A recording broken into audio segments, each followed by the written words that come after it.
Je, ni nini hupelekea kwa mwanamke hadi kupatwa mabadiliko ya hedhi? Kama wewe ni wa kwanza kufungua chaneli hii, naomba usiache kubonyeza neno subscribe na kubonyeza alama ya kengele ili tuwe wa kwanza kupata taarifa zetu pindi tunapokuwa tunazi-upload.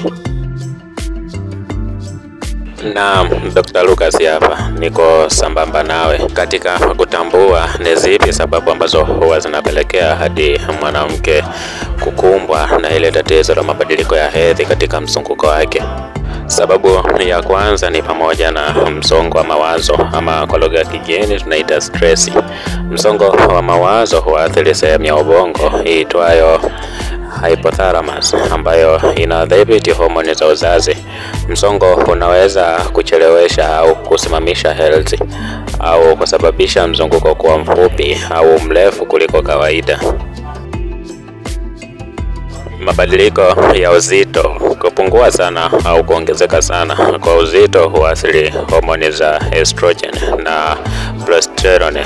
Wakati mwingine kupungua kwa mafuta mwilini chini ya kiwango fulani husababisha hedhi kusimama. Uzito mkubwa unaweza pia kuingilia mfumo wa homoni na kuathiri ovulation. Hii pia ni sababu ya pili. Sababu ya tatu ya mabadiliko ya mwanamke juu ya health ni pamoja na matumizi ya vidonge vya kuzuia mimba. Vidonge vya kupanga uzazi kubadilisha kiwango cha homoni ili kuzuia ujauzito. Baadhi ya wanawake hupata hedhi nyepesi zisizo na mpangilio au kukosa kabisa hedhi wanapotumia au kuacha kutumia dawa hizi. Moja ya sababu pia ni ujauzito. Kukosa hedhi ni dalili ya kawaida ya ujauzito.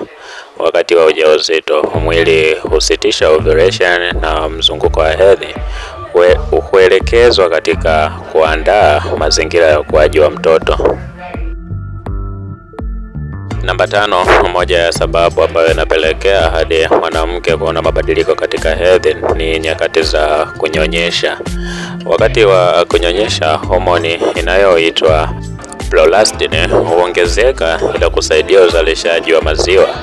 Progesterone huweza kuzuia ovulation na hivyo kuchelewesha kurudi kwa hedhi baada ya kujifungua.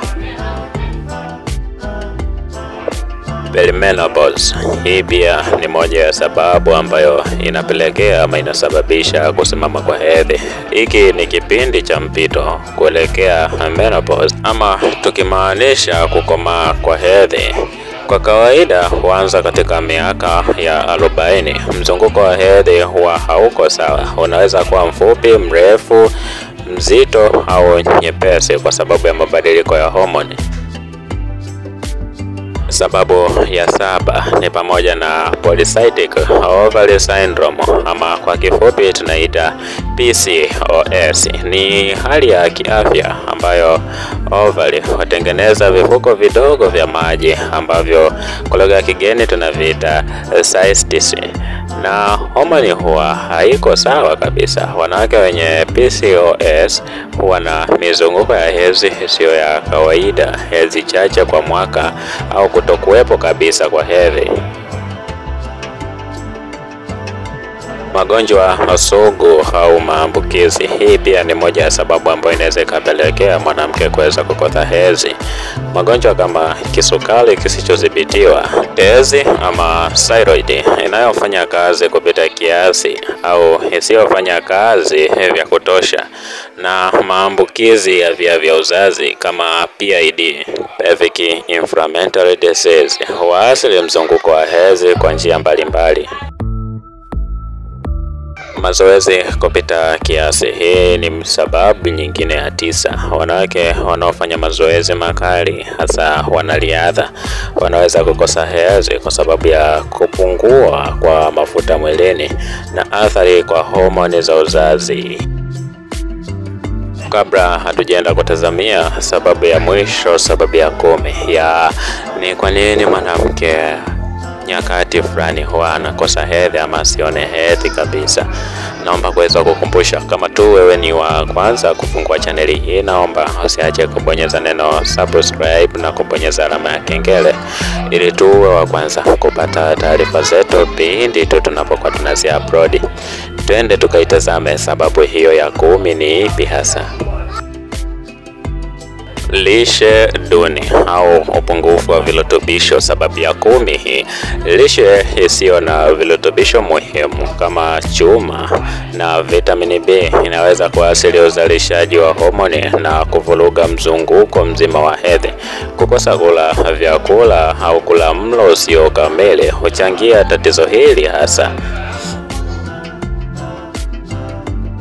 Swala la ujenzi wa afya ni jukumu ambalo linatuhusu sisi sote. Hivyo unaweza ukawa na shida yoyote ya kiafya, usisite kunitafuta katika namba ambayo inapita kwenye skrini yako. Ushauri, tiba juu ya matatizo mbalimbali, hususa vidonda vya tumbo, nguvu za kiume upande wa wanaume. Tunazo dawa ambazo zinasaidia sana katika kuweza kuondoa shida hizo, na uzuri wa dawa hizi zinapatikana kwa gharama nafuu sana.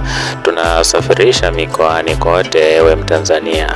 Kikubwa ni kunitafuta tu, tukae meza moja tuweze kuzungumza. Pia niendelee kuwashukuru wale wote ambao wamekuwa mstari wa mbele katika kufuatilia video zetu mpya pindi ambapo tumekuwa tukizi upload. Hivyo kwa video zingine mpya msikose kuendelea kufuatilia chaneli yetu hii pendwa ya Safari ya Afya. Sina kitu kingine cha ziada zaidi ya kuendelea kuwashukuru. Asanteni.